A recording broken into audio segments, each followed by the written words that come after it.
Guilherme de Oliveira Martins é convidado desta noite do Closing Bell. Boa noite, Boa noite. Obrigado por estar aqui na Grécia. Ainda hoje Durão Barroso foi a Atenas, reuniu com o Primeiro-Ministro e no final disse que os atos valem mais do que as palavras. Mas nesta altura, tanto da Europa como da Grécia, temos visto poucos atos e muitas palavras. Sim, eu acho que a partir daí há aqui uma questão muito importante que é comum à Grécia, à Espanha, a Portugal, é que a situação em que nós estamos baseia-se mais em opiniões do que em factos. Se bem que há países em que os factos são mais evidentes e o caso grego é que, de facto, está perfeitamente demonstrado que a perspectiva de não cumprimento, não só com uma desculpa inicial antes das eleições que estava associada à falta de consenso, e agora, enfim, há de facto uma série de reformas que têm de ser empreendidas e que não estão a ser empreendidas. Mas a base é que há uma manutenção de uma opinião por parte do Banco Central Europeu de que, enfim, a única solução para isto será manter a política de austeridade e manter uma política de reformas nos próximos 3, 4 Mas anos. estamos a assistir a um braço de ferro entre a Grécia e a União Europeia. Nesta altura, a União Europeia vai enviando alguns recados por várias personalidades, dizendo que se a Grécia não cumprir, não há mais dinheiro, ou a Grécia pode até sair da zona euro, e do lado de Atenas há uma intenção de cumprir, mas ao mesmo tempo dizendo que as metas têm de ser aliviadas porque a população já não pode sofrer mais austeridade. A Grécia não tem, a meu ver, qualquer tipo de hipótese. Portanto, a situação em que se encontra é uma situação sem retorno. E esta questão de falta de hipóteses está demonstrada pela própria política do Banco Central. É que o Banco Central, basicamente, e a própria União Monetária, e o próprio Estado em que a Grécia se colocou a partir do momento em que passou a fazer parte dos países de estabilidade, da zona euro, assumiu à partida que não poderia desvalorizar a moeda como índice de crescimento. E, portanto, é isso que acontece, é que por um lado temos o FMI e as próprias entidades estão dispostas a resgatar os Estados, a dizer que um dos elementos da receita será a desvalorização da moeda, algo que a Grécia não consegue fazer, porque, de facto, quando nós falamos de encontro entre políticas monetárias e políticas orçamentais, o exercício destas políticas deve ser exercido em conjugação.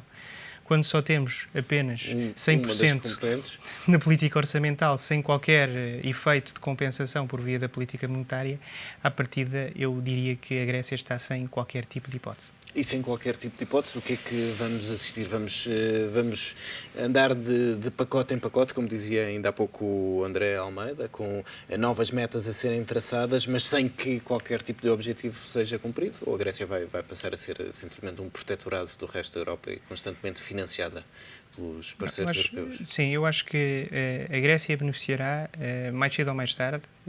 Eu não sou tão pessimista no sentido de dizer que daqui a 18 meses, no máximo, a Grécia sairá. A Grécia beneficiará de um outro efeito, que é o efeito Espanha. O efeito Espanha, enfim, também a própria interpretação dos factos também está perfeitamente minada, porque nós estamos a falar da quarta economia da Europa. E há aqui um aspecto muito interessante.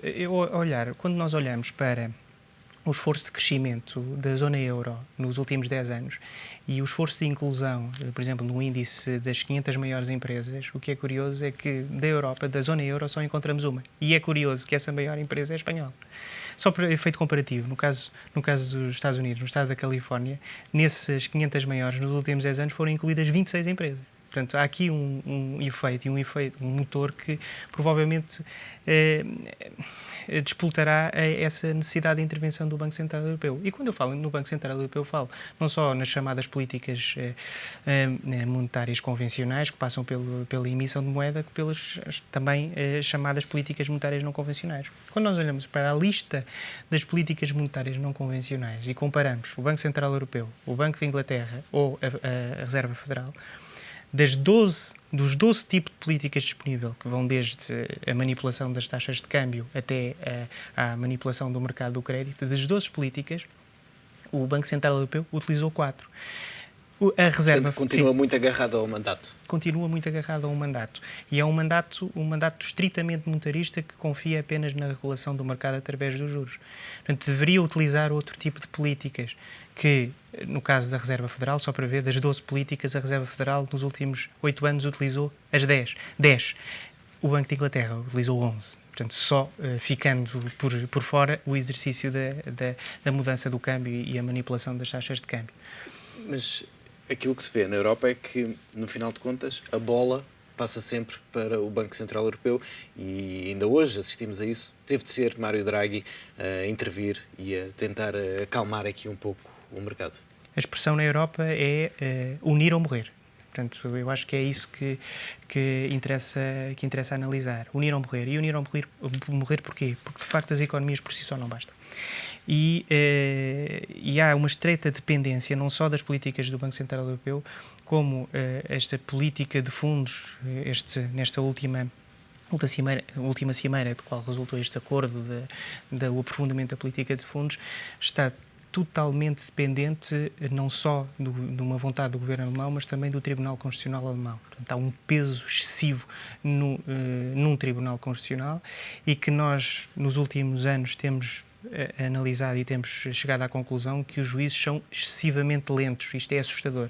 Portanto, há uma estrita dependência de uma política, do exercício de uma política judicial. São prazos que já não se adequam à realidade dos mercados, à velocidade com que se atua nas praças financeiras. O Tribunal Constitucional deixar esta decisão para 12 de setembro é demasiado tempo. É demasiado tempo.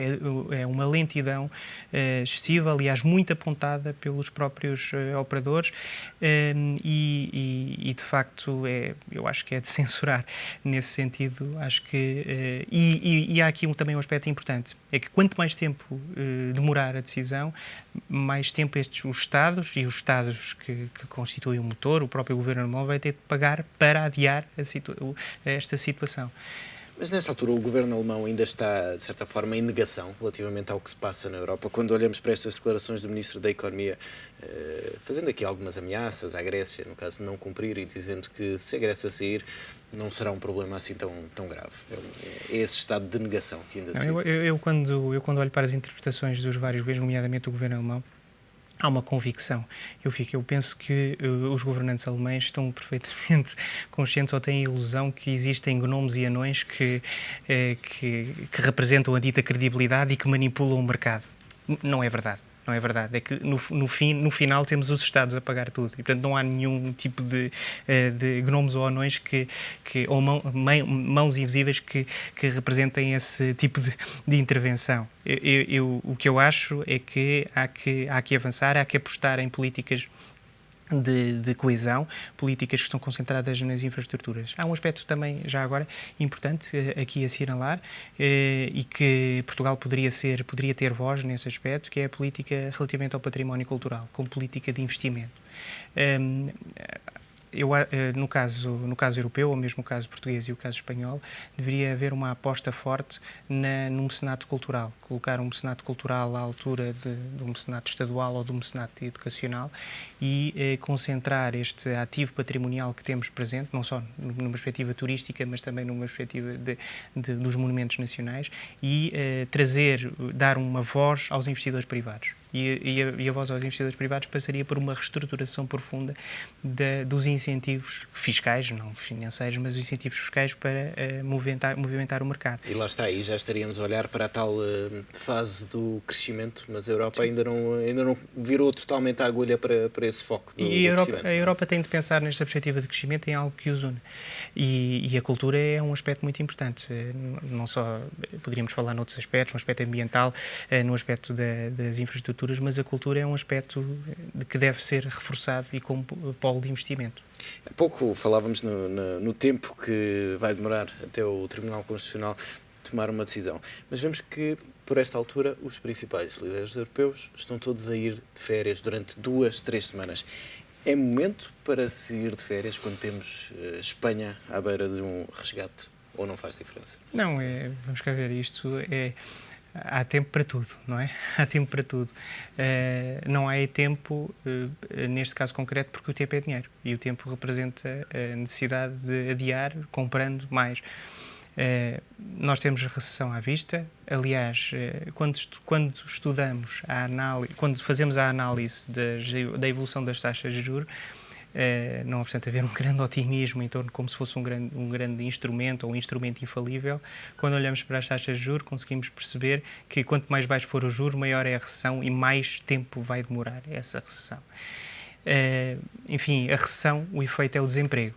Portanto, o que quer significar que se alguns tiram férias, há outros que não podem tirar, ou têm férias forçadas porque não têm qualquer tipo de hipótese. Quando voltarem, arriscam-se a já não ter lá o lugar. Provavelmente. Guilherme de Oliveira Martins, obrigado pela presença neste Closing Bell. Obrigado. Até para a semana. Até para a semana.